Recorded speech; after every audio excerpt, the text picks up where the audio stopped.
Number 4 is the thing that's probably generated 80% of my money from secret number 4. And that is to get into the room where you're the least successful person. Now, when you grow up like me, the bottom of my class, feeling like a stupid person that had no money when I was 25, I was broke as a joke, living on my sister's couch, student loans, I hadn't graduated college yet. I just felt like the stupidest person in the world. I was always the dumbest person in every room, so this was not hard for me to do. Anywhere I walked, I was the dumbest person. I was the least successful person. I had no money. Everyone had more money than me. And most people surround themselves with people at their level or maybe a little bit below. And they wonder why nothing in their financial life ever changes. So what is the move that actually accelerates wealth faster than almost anything else? It's getting yourself in rooms with people who are farther ahead than you financially. The fastest way to change your financial life is to change what feels normal to you. And what feels normal to you is determined by the room you're in. If everyone around you is stressed about money, that stress becomes your baseline. It becomes your normal conversation. It becomes your normal way of being. If everyone around you plays it safe, then playing it safe becomes your ceiling. It becomes a place where, oh, we all play it safe here. No one goes past this point of discomfort. We like to stay in this comfort room bubble, and we're not going to try to risk something different from where we feel comfortable right now. It's going to be hard for you to break free from that if that's your environment and that's your room. But when you jump and get so uncomfortable and get into rooms where people are making decisions you've never even dreamed of or considered or thought about, then talking about investments like they're obvious, or building businesses at scale that you haven't even imagined, or giving away money in amounts that you've never even thought about receiving that seem impossible to you. When you get in those rooms and those conversations are happening, something shifts inside of you. At first, you're going to feel terrified. You're going to feel like I'm in the wrong room and this is scary. But that's exactly what you need to start thinking differently, to start seeing possibilities, to stop limiting yourself from what you're capable of. And I'm not saying you need to think like millionaires and billionaires and be in these rooms in order to create some certain lifestyle that's not you. But what I'm saying is you want to be surrounding yourself with people that are willing to think just a little bit differently, maybe a little bit delusional at times, a little bit unrealistic at times, to see what is possible. And it doesn't mean you have to go there, but at least you get you out of the environment you're currently in. Not because someone handed you a strategy, but because your brain starts to recalibrate again with what is possible for yourself. Proximity is the strategy. It is about being in the rooms where the right people are who think in ways that you've never thought. And early on in my career, I got on a Greyhound bus from Columbus to Philadelphia. And I think I spent around $55. And I maybe had $100 at the time. I didn't have a car, and I got on a Greyhound bus because there was a conference. This was in late 2008, early 2009.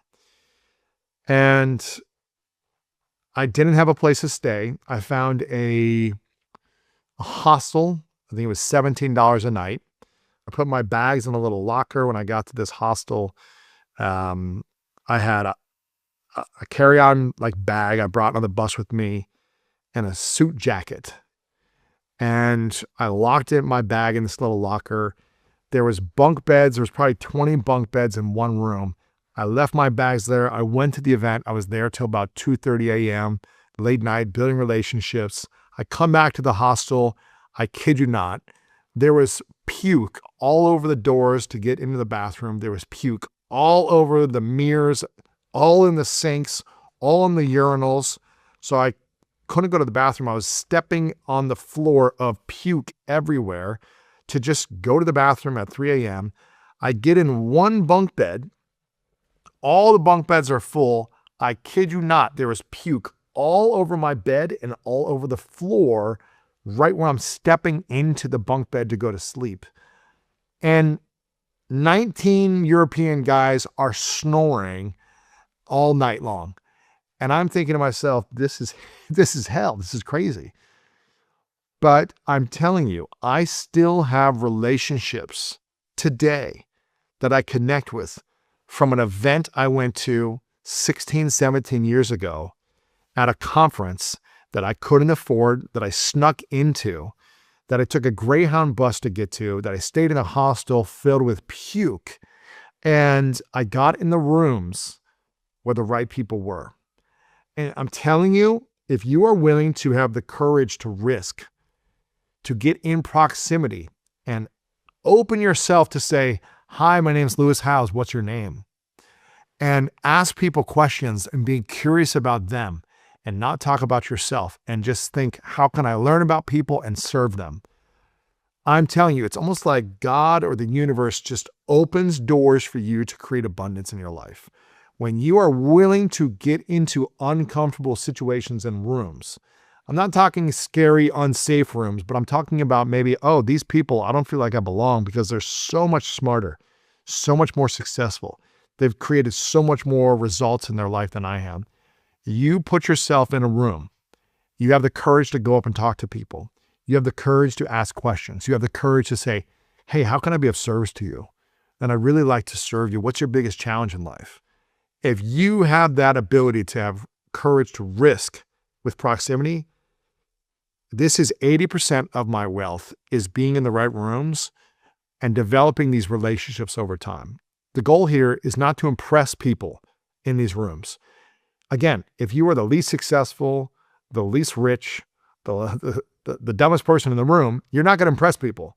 The only thing you can do is impress people by being present with people, by looking them in the eyes and being curious and actually being interested in learning about them, not trying to talk about you because you don't have anything of results that's going to impress them. So don't try to. The goal is to learn from them, to let their normal way of being become your new behavior. Because once something feels normal to you, and once it stops feeling out of reach to you, and once you feel comfortable in those situations, you start opening doorways, inner channels to embody that abundance, to create financial opportunities, to look for new advances in careers, to be seen with different levels of respect, to build your personal brand in those rooms and industries where people will start talking about you in positive ways behind your back. You start moving toward abundance without even realizing it. So the question is not, am I ready for that room? I've never been ready for any of these rooms. The question is, what room do I need to get into? What room does my future self need me to get into today that's going to unlock this level of abundance for my future self? And that is the end of secret number 4. Get in the room where you're the least successful person.